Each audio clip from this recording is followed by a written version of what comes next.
Il est vrai que Pianki contrôlait désormais les 2/3 du pays jusqu'à Héracléopolis en plus de la totalité du territoire nubien et de ce fait était l'homme fort de l'époque.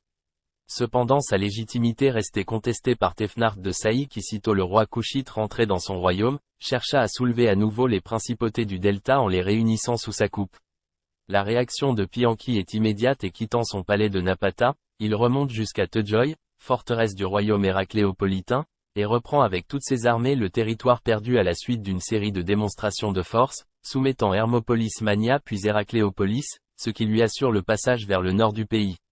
Il met le siège devant Memphis, qui refuse de se rendre et il l'enlève à la suite de violents combats. Il poursuit Tefnart et ses troupes jusqu'à Saï qui devant la menace rend les armes et accepte la suzeraineté couchite. Pianki se fait alors reconnaître par toutes les autres cités qui se partageaient la Basse-Égypte comme seul souverain et se fait officiellement couronner pharaon, reformant ainsi l'unité des deux terres. Après lui ses successeurs montent sur le trône d'Égypte fondant la 25e dynastie et éliminent définitivement les dynasties rivales. Ces pharaons nubiens régneront pendant près d'un siècle assurant une nouvelle prospérité et stabilité à toute la vallée du Nil. Leur royaume s'étend alors de Swakin sur la mer Rouge et de la 6e cataracte aux environs de Khartoum jusqu'à la Méditerranée. Les pharaons de la 25e dynastie issus de Napata sont, Pianki, de la 25e dynastie 3e période intermédiaire, dite Couchite, de -752 à -721, ou -747 à -716, selon Peter Clayton. Il est le fils de Kashta. Shabaka, de -716 à -702. Il est le frère et successeur de Pianki. Shabataka, de -702 à -690.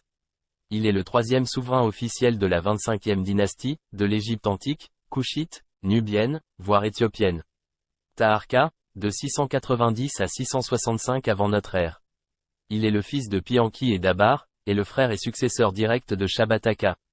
Tanaoutamon, est le dernier pharaon de la 25e dynastie, couronné dans le temple d'Amon du Jebel Barkal. Il est roi de Napata et pharaon de -664 à -656. Tous régneront sur le royaume de Couche et d'Égypte. De cette époque date la construction des temples napatéens de la Nubie actuelle et du Soudan. Le grand temple d'Amon du Jebel Barkal est embelli et agrandi et rivalise avec celui de l'Amon de Thèbes. On retrouve l'intervention des pharaons de Napata dans tout le royaume soudanais et égyptien. Les relations commerciales avec les voisins de ce double royaume sont alors florissantes et la cour de Napata entretient des relations diplomatiques soutenues avec les principautés du Levant. Cet empire prendra fin à la seconde moitié du 7e siècle avec la conquête de l'Égypte par les Assyriens, désireux d'empêcher l'émergence d'un royaume unifié puissant en Égypte.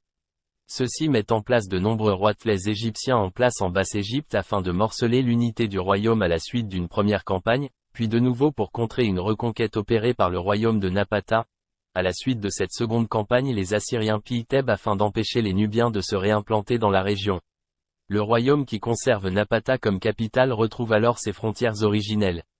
Vers -591, le pharaon Psamétique II envoie une expédition contre le royaume de Couche, réduisant à néant les ambitions des rois de Napata sur l'Égypte, destruction des villes saintes de Kawa, Nou, Napata et des statues royales de la 25e dynastie.